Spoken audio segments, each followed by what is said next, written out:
Assalamualaikum. This is Dr. Mohammad Naveed Jafar, second year mathematics chapter number 6 exercise number 6.5. आज के इस lecture के अंदर हम जा रहे हैं डिस्कस करने आपकी इस क्वेश्चन नंबर 1 के पार्ट नंबर 9 और 10 को. सो आइए चलते हैं इसके सोल्यूशन की जानिब और देखते हैं इसका सोल्यूशन. सो देखिएगा जी, हम बात करेंगे पहले इसके 9th पार्ट की. 9th पार्ट के अंदर हमें सबसे पहले सेंटर गिवन किया गया. सो हम लिखते हैं जी सेंटर क्या है. सेंटर जो उसने कहा C ऑफ H के that is equals to C of 0 0. ये इसका सेंटर गिवन है. यहां एक बहुत ही इंपॉर्टेंट चीज डिस्कस की गई कि ये सिमेट्रिक है with respect to both the axis. Very interesting thing कि आपका ये जो इलिप्स है that is symmetric about both axes.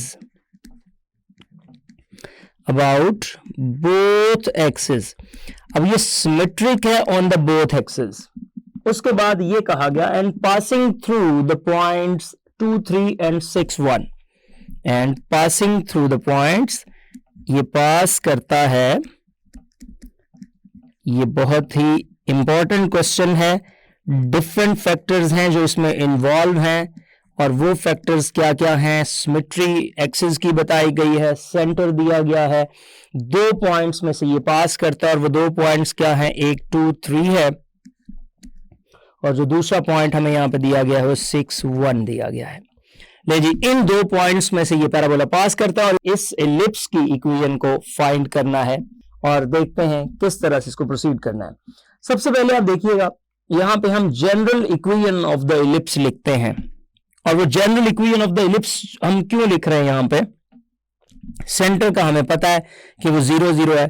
सो मैं यहां पे लिख देता हूं so the general equation of ellipse वो बनाते हैं जनरल इक्वेशन ऑफ इलिप्स, क्योंकि हमें यहां से कहीं से भी ये हिंट नहीं मिल रहा कि इसका एक्सिस क्या होगा. वो एक्स एक्सिस है, वो वाई एक्सिस है, वो एक्स एक्सिस के पैरेलल है, वो वाई एक्सिस के पैरेलल है. ऐसी कोई स्टोरी हमें यहां से नहीं पता चल रही. तो हम क्या करते हैं, एक जनरल इक्वेशन इलिप्स की ले लेते हैं. सिर्फ हमें पता है कि उसका सेंटर ओरिजिन पे है, with centre is at origin. तो इस कहानी को लेके हम उसको प्रोसीड करेंगे ताकि उसके डिफरेंट फैक्टर्स फाइंड करने के बाद हम उसकी इक्वेशन को देख सकेंगे कि वो क्या बनती है. सो जनरल इक्वेशन जब मैंने सपोज की तो मैंने कहा X square over mu square और लैम्डा स्क्वायर की फॉर्म में हम सपोज करते हैं. So X square over lambda square plus Y square over mu square is equals to 1. इसको मैंने इक्वेशन नंबर 1 का नाम दे दिया. आगे चलते हैं. अब मेरे पास 2 पॉइंट्स हैं जो इस इक्वेशन को सेटिस्फाई करते हैं. सो मैं वहां से उन 2 पॉइंट्स को इसमें सब्स्टिट्यूट करूंगा और उनको सब्स्टिट्यूट करने के बाद इस लैम्डा और म्यू की वैल्यू को फाइंड करूंगा. तो गिवन ये बात है कि आपके पास ये दोनों पॉइंट्स इसमें से पास करते हैं. सो आप लिखिए कि गिवन दैट, ये हमें पता है कि 2, 3 और दूसरा पॉइंट कौन सा है, 6, 1. अब ये जो आपका लाई करते हैं ऑन एलिप्स, अब ये एलिप्स के एग्जैक्ट ऊपर मौजूद हैं, इस बिना पे हम ये कहेंगे कि they must satisfies the given equation. So equation 1 becomes when the point is 2, 3. ये आपके पास बनेगा इन द फॉर्म ऑफ 2, 3. मैं पहले इसको लिखता हूं. ये आपके पास बन जाएगा 2 square over lambda square plus ये आपके पास next Y square over mu square है, तो ये आपके पास बन जाएगा 3 square over mu square is equals to 1. So यहां से ये क्या बन रहा है, जरा गौर कीजिएगा. हमारे पास सीन कुछ ऐसा बन रहा है कि ओवरऑल ये बन जाएगा 4 ओवर लैम्डा स्क्वायर, ये बन गया, plus 9 over mu square is equals to 1. इसको मैं यहीं पे स्टॉप कर देता हूं. 2 कह के। अब मैं चलता हूं नेक्स्ट और जो दूसरा पॉइंट है उसको इसमें सब्स्टिट्यूट करता हूं। वो इक्वेशन 1 बनेगी, क्या बन जाएगी, जब आप एक पॉइंट है जो कि 6 and 1 है उसको इसमें रिप्लेस करेंगे तो ये कुछ शक्ल देगा 6 square over lambda square plus 1 square over mu square is equals to 1। So इसके मुताबिक देखिएगा 36 over lambda square plus 1 over mu square is equals to 1, ये आ गया। सो इसके बाद आगे चलते हैं और देखते हैं कि ये आपके पास क्या बनता है। इसको मैंने इक्वेशन नंबर 3 का नाम दे दिया। इस तरह से हमने 3 डिफरेंट इक्वेशंस बना ली। अब हम क्या करते हैं कि जो सेकंड इक्वेशन है उसको 9 से मल्टीप्लाई कर देते हैं। उससे होगा क्या कि लैम्डा स्क्वायर वाली जो टर्म्स हैं वो सिमिलर हो जाएंगी, उससे आपको वहां से म्यू स्क्वायर की वैल्यू मिल जाएगी। सो आप ये काम कीजिएगा, आपने इस सेकंड वाली इक्वेशन को 9 से मल्टीप्लाई कर दिया। सो मैं इस तरह से लिखता हूं 9 टाइम्स इक्वेशन नंबर 2 और उसमें से माइनस कर देता हूं इक्वेशन नंबर 3। तो देखिएगा क्या बनता है। उसको जब मैं 9 से मल्टीप्लाई कर रहा हूं तो वो मेरे पास आ रहा है 9 into 4 that is 36 over lambda square. पहले मैं उसी को मल्टीप्लाई कर रहा हूं प्लस फिर मैंने 9 से मल्टीप्लाई किया तो आ गया 81 ओवर म्यू स्क्वायर और इज इक्वल्स टू 9 और माइनस कर रहा हूं मैं वहां से 3 को। सो मैं थर्ड वाली इक्वेशन यहां पे लिख रहा हूं, ये आ जाएगा 36 ओवर लैम्डा स्क्वायर और plus 1 over mu square is equals to 1। इसको उसमें से मैंने माइनस किया है, तो जब मैंने माइनस किया तो देखिएगा मेरे पास क्या सीन बचता है। यहां पे हम इसको माइनस कर देते हैं, ये लाइन लगाते हैं, ये आपके पास सारे जो साइंस हैं वो चेंज हो जाएंगे, माइनस माइनस माइनस, ये कंप्लीट कैंसिल हो जाएगा। 81 में से जब आप 1 को माइनस करेंगे तो आपके पास 80 आ जाएगा। सो ये आ जाएगा 80 ओवर म्यू स्क्वायर और is equals to 9 minus 1 which is actually 8। So यहां से जब हमने सॉल्व किया तो हमारे पास कुछ सीन ये बन रहा है कि इसको जब हम प्रोसीड करते हैं तो ये आ जाएगा 10 is equals to mu square. चूंकि इसको उधर लेके गए, 8 को इधर नीचे लाके डिवाइड किया तो आफ्टर डिवीजन जो हमारे पास सीन बन रहा है वो ये बन गया। सो मैंने यहां से एक वैल्यू तो फाइंड कर ली। अब जब एक वैल्यू फाइंड कर ली, इसको हम इक्वेशन नंबर 2 में पुट करते हैं। So put in number 2। जब हम इसको सेकंड वाली इक्वेशन में रिप्लेस करने जा रहे हैं, सो हमारे पास ये बन जाएगा 4 over lambda square plus 9 over 10 is equals to 1। अब हम यहां से लैम्डा स्क्वायर को कैलकुलेट करना चाहते हैं तो ये आ जाएगा 4 over lambda square is equals to 1 minus 9 by 10 और फिर इसका एलसीएम ले लीजिएगा तो ये आ जाएगा 4 over lambda square is equals to 10 minus 9 over ये 10 आ जाएगा और इसको जब हम प्रोसीड करेंगे तो ये आ जाएगा 4 over lambda square is equals to 1 over 10 and that is equals to 40 is equals to lambda square। सो आपने यहां से लैम्डा स्क्वायर को भी फाइंड कर लिया। सो अब इक्वेशन 1 क्या बन जाएगी, इक्वेशन 1 की जानिब जाते हैं। सो द इक्वेशन 1 बिकम्स, यहां से जो हमारे पास इक्वेशन 1 है वो क्या आएगी, वो था x square over lambda square which is actually 40 plus y square over mu square which is actually 10 and that is equals to 1 is the required equation of an ellipse। so ये आपके पास ellipse की required equation आ गई, but पहले इसको चले लिख देते हैं। ये हमारे पास required है, equation of ellipse है और इसके बाद अब हमने चूंकि इसको ड्रॉ करना होता है, इसको स्केच करना होता है। सो स्केचिंग के लिए हमें कुछ फैक्टर्स चाहिए, हमें और कुछ ना मिले, एटलीस्ट हमें उसके वर्टिसेस और को वर्टिसेस मिल जाएं। सो यहां पे वो कोई इशू नहीं है वर्टिसेस और को वर्टिसेस को फाइंड करने का।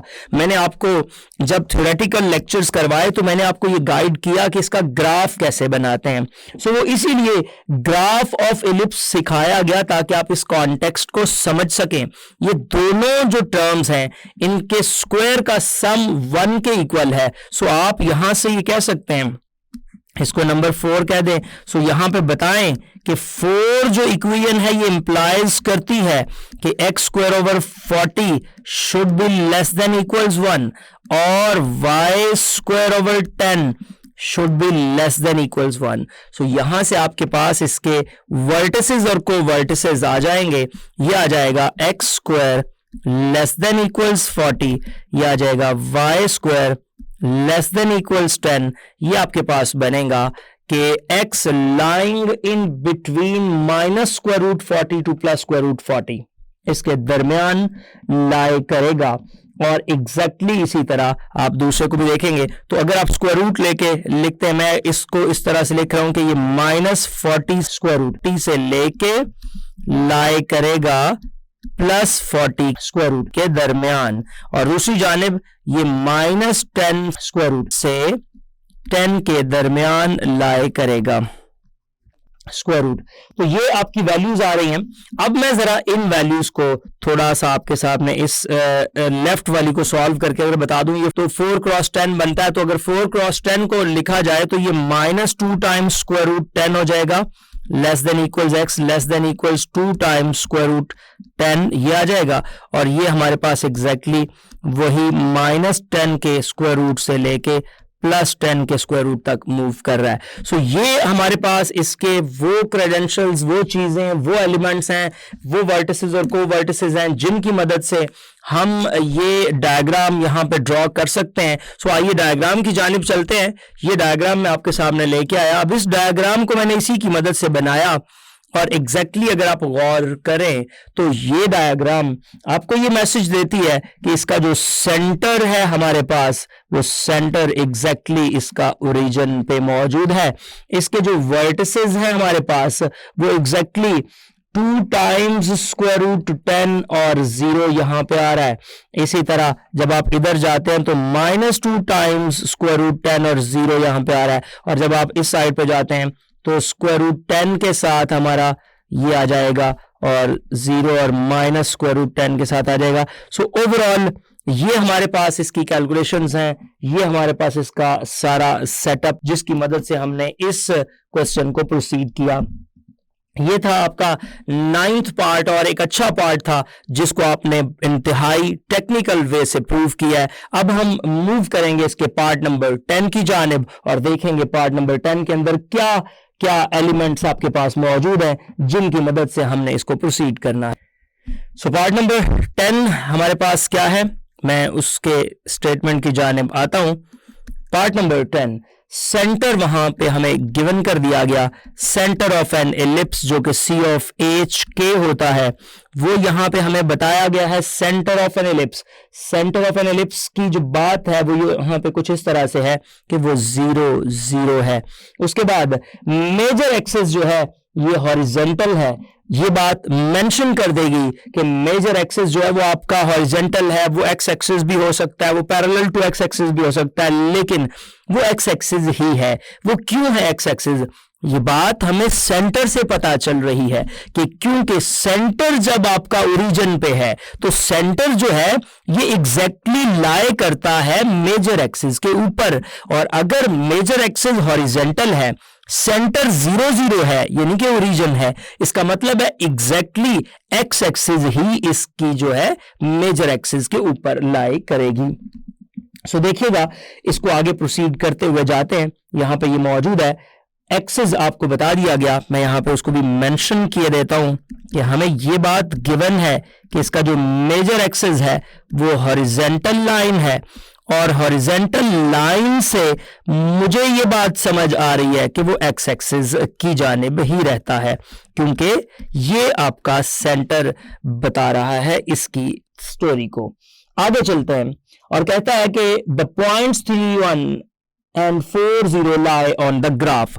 ये भी बिल्कुल उसी टाइप का सवाल है और वो ये कहता है कि 2 पॉइंट्स आपके पास, वो 2 पॉइंट्स जो हैं वो लाई करते हैं इसके एग्जैक्टली ऊपर, और वो 2 पॉइंट्स हैं, एक 3, 1 और दूसरा पॉइंट आपके पास जो मौजूद है वो है 4, 0 लाइंग ऑन द, ये एग्जैक्टली उसके ऊपर लाई करते हैं, लाइंग ऑन द इलिप्स।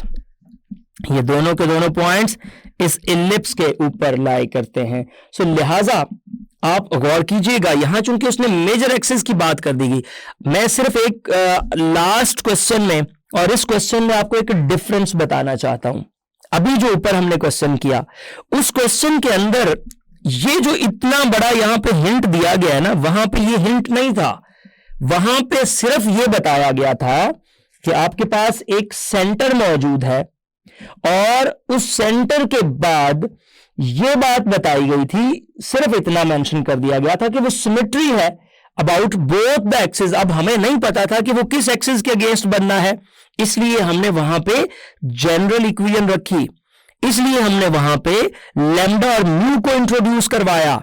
लेकिन अब जब हम जिस क्वेश्चन की जानिब मूव कर रहे हैं, इस क्वेश्चन में वाज़ेह तौर पे बता दिया गया कि उसका जो मेजर एक्सिस है वो हॉरिजॉन्टल लाइन है, और ये जो सेंटर है ये वाज़ेह तौर पे बता रहा है कि वो जो उसका मेजर एक्सिस है वो एक्स एक्सिस के ऊपर लाई करता है।